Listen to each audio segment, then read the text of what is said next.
At 0530 hours local time, an elite Russian naval infantry and airborne assault column crossed the line of departure, advancing along a single viable lane bordered by soft terrain in southern Ukraine. Moscow had ordered this offensive based on intelligence assessments indicating that Ukrainian defenses in the sector were severely overstretched and vulnerable to a rapid mechanized punch. While the mission seemed like a standard armored thrust so far, this perceived vulnerability was entirely manufactured, and the reality of their situation would change in a matter of seconds. Unknown to the lead tank commander buttoned up inside his 80-ton machine, Ukrainian forces had already mapped every inch of this dirt corridor using high-altitude reconnaissance drones, passive electronic listening stations, and satellite imagery. The corridor was not a gap in the lines. It was a geometrically perfect kill zone designed to exploit the physical dimensions of the Russian vehicles. Because the surrounding terrain was too soft to support the weight of heavy armor, the column was forced into a tight single-file formation, practically chained to the road. This meant that if the vehicle at the very front of the column was immobilized, the entire assault force would be trapped in a steel traffic jam with absolutely no escape routes, turning a disciplined advance into a static target for pre-registered artillery. Before we continue, make sure to hit like and subscribe.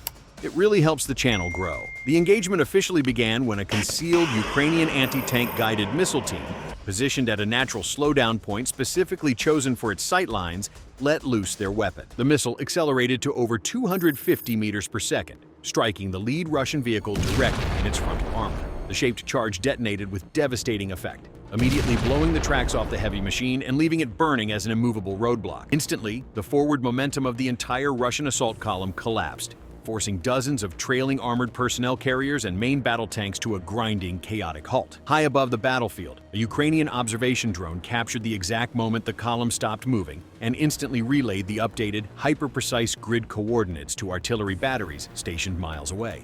Within 30 seconds of the initial missile strike, the Russian command network completely collapsed under a sheer avalanche of overlapping radio transmissions, panicked status reports, and frantic frequency shifts. The officers trapped in the corridor tried to issue orders to bypass the wreckage, but their communications were jammed by their own overlapping voices, creating a situation much like trying to have a coherent conversation inside a crowded, echoing tunnel while sirens are blaring directly into your ears. Exactly 90 seconds into the ambush, the first volley of pre-registered Ukrainian artillery shells began raining down, perfectly bracketing the trapped vehicles. Because the artillery crews had dialed in these exact coordinates days in advance, there was no need for spotting rounds or gradual adjustments. The explosive steel simply arrived precisely where the Russian armor was sitting. Panic rippled through the column as heavy explosive shells shattered the road, sending razor-sharp shrapnel tearing through the lighter armored troop carriers. Reacting to the deafening bombardment on their vehicles, the Russian infantry instinctively did what any soldier is trained to do under fire. They abandoned their metal coffins and sprinted toward the soft terrain and nearby tree lines, seeking whatever cover they could find. However, Ukrainian tactical planners had fully anticipated this exact psychological reaction. Those seemingly safe ditches and tree lines had already been designated as secondary target zones, seeded with anti-personnel mines and covered by interlocking fields of machine gun fire. As the Russian troops dispersed into the mud, high-resolution thermal sensors mounted on Ukrainian drones tracked their body heat, cutting through the thick smoke like bright flashlights in a pitch-black room, allowing artillery operators to dynamically shift their explosive payloads directly onto the newly established infantry positions. With the column firmly pinned in place and the clock ticking past the 3-minute mark, the second phase of the ambush initiated as low-altitude Ukrainian attack drones swarmed the airspace. These agile, remote-controlled quadcopters were equipped with armor-piercing shaped charges specifically designed to exploit the weakest point of any main battle tank, the thin steel plating on the top of the turret. As the drones dove out of the sky, Russian soldiers desperately angled their small arms upward, filling the air with tracer fire in a frantic attempt to shoot the mechanical predators down. But this defensive reflex only sealed their fate faster, as the bright muzzle flashes acted like signal flares for the overhead surveillance drones, which immediately calculated the exact coordinates of the shooters and relayed them back to the artillery batteries. Desperate to regain control of his evaporating unit, the Russian column commander cranked his vehicle's radio transmission power to maximum to cut through the electronic noise. This spike in electromagnetic energy was exactly what Ukrainian electronic warfare teams were waiting for, immediately triangulating the signal's origin point with a margin of error of less than 10 meters.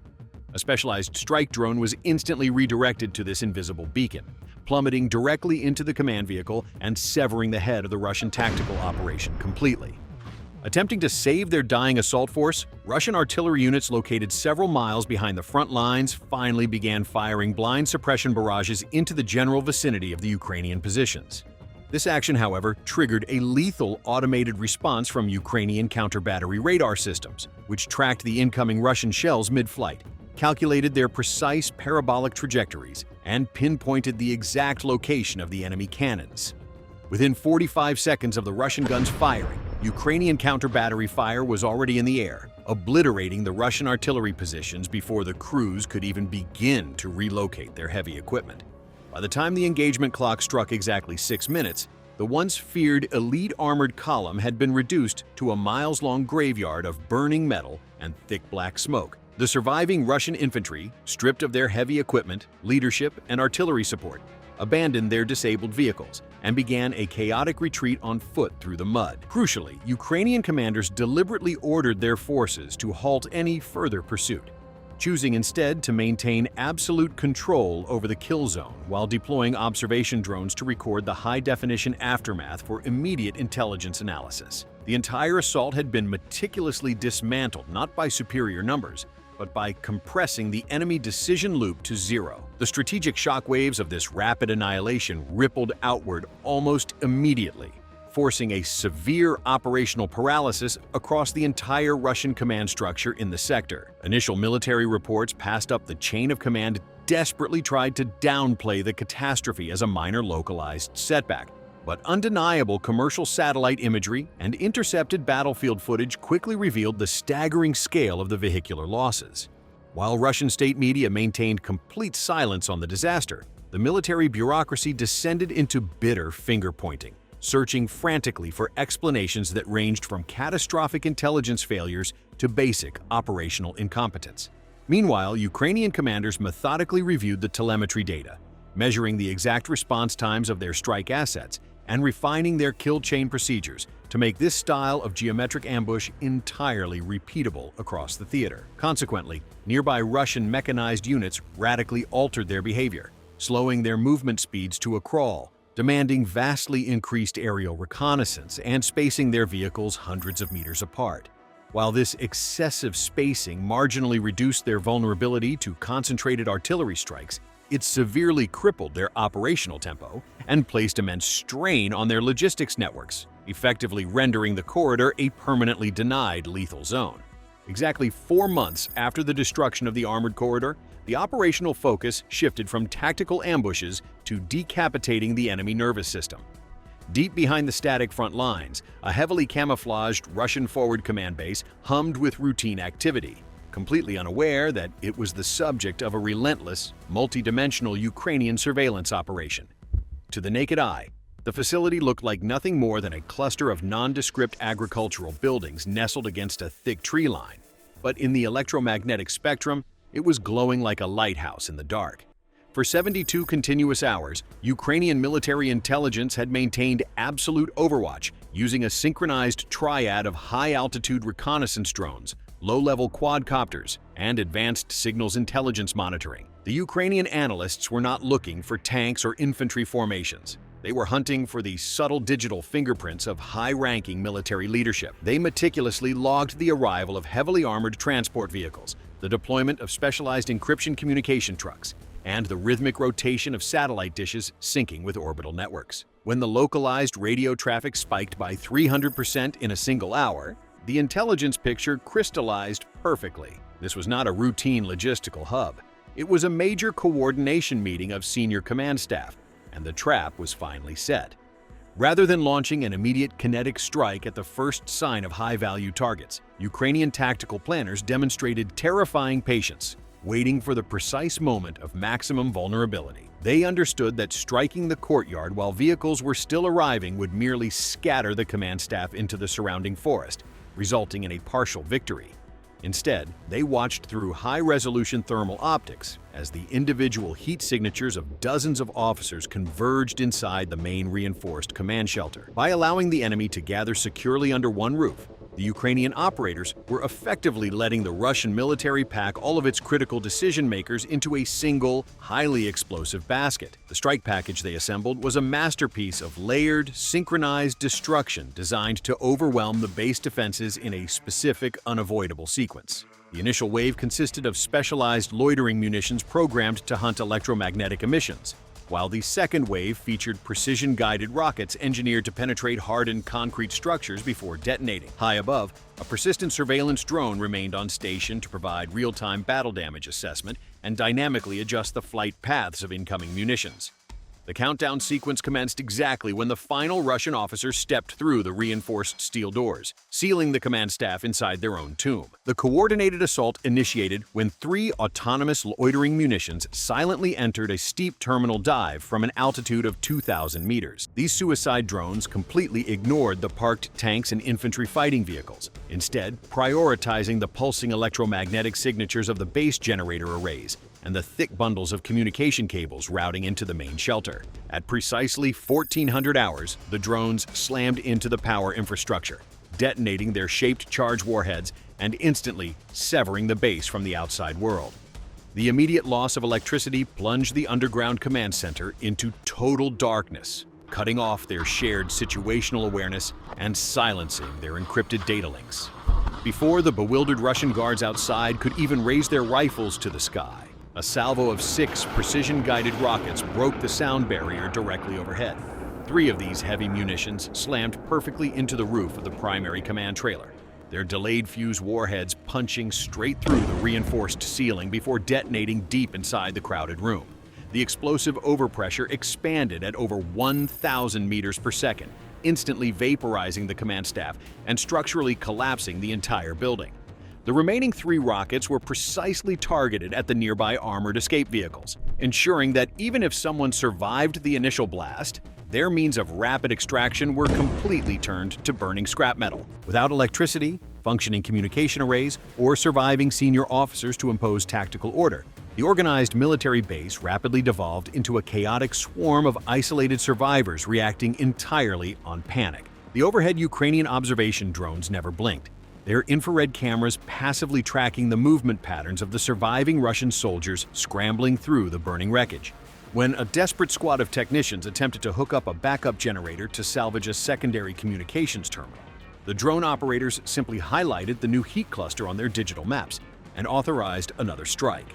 A single laser-guided artillery shell arrived 35 seconds later, violently denying any attempt at technical recovery and ensuring the command blackout remained absolute.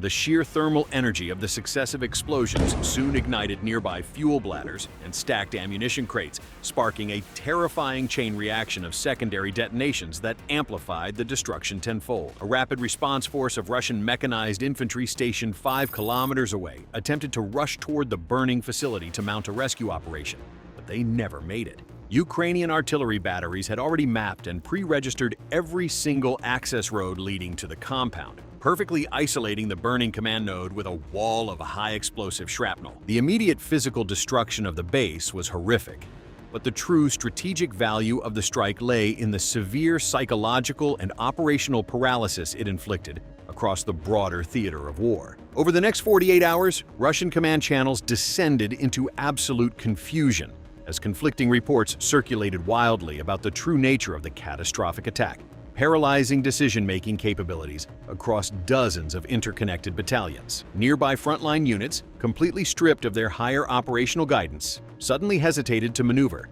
anchoring themselves to defensive positions out of sheer uncertainty. Meanwhile, deep within secure bunkers, Ukrainian intelligence analysts quietly tracked the dramatic shifts in Russian radio traffic patterns, noting with grim satisfaction the sudden and permanent disappearance of highly specific encrypted call signs. The absolute silence from those specific digital frequencies provided the ultimate, undeniable confirmation that the targeted senior military leadership had indeed been eliminated. The Russian operational tempo ground to an absolute crawl, stripping away their ability to mass forces rapidly or coordinate complex offensive maneuvers.